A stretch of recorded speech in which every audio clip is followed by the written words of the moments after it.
Assalamualaikum warahmatullahi wabarakatuh. Saya Edo Widiantoro dari kelas SIB 2B dengan NIM 2013-078 di mata kuliah Komunikasi Publik. Saya ingin membahas tentang pentingnya komunikasi publik bagi tenaga IT. Apa itu komunikasi publik? Komunikasi publik merupakan penyampaian pesan berupa ide, informasi, ajakan, dan sebagainya kepada orang banyak.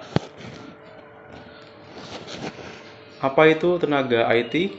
Nah, tenaga IT itu merupakan seseorang teknisi yang berperan untuk mengevaluasi dan peningkatan 3 objek utama teknologi perusahaan, yaitu komputer, baik secara software atau hardware, dan pengembangan sistem jaringan.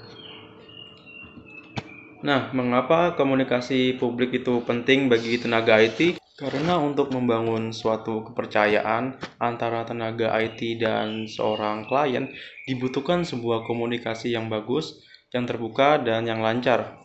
Jadi, jika seorang klien punya keluhan terhadap laptopnya atau terhadap perusahaannya, komputernya, itu dibutuhkan komunikasi.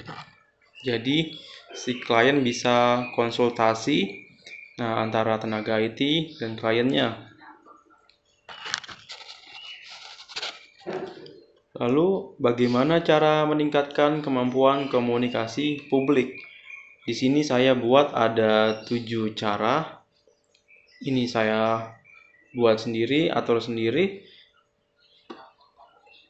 Yang pertama, itu ada percaya diri. Jadi ketika mau memulai, itu awalnya harus percaya diri agar semuanya lancar dan tidak terbata-bata saat berbicara.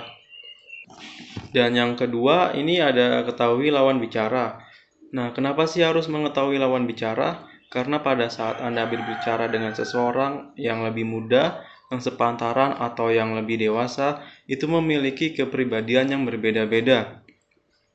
Dan ketika kalian berbicara dengan yang lebih muda, kalian bisa lebih bijaksana. Dan ketika berbicara dengan yang sepantaran, Anda bisa lebih santai.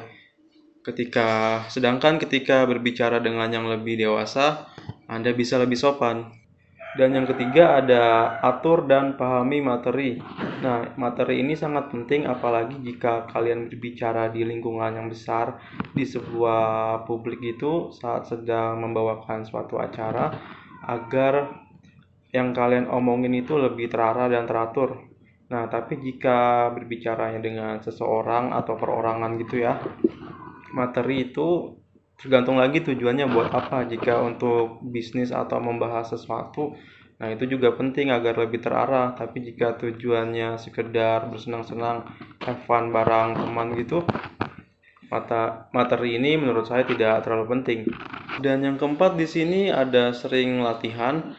Jadi untuk meningkatkan kemampuan komunikasi kita harus sering latihan dengan contohnya ngomong sendiri di depan cermin gitu ya, jangan dilihatin orang lain, jadi cuma kita aja yang tahu. Nah, ini untuk melatih public speaking kita dan mencoba kata-kata baru yang lebih baku, yang lebih formal gitu.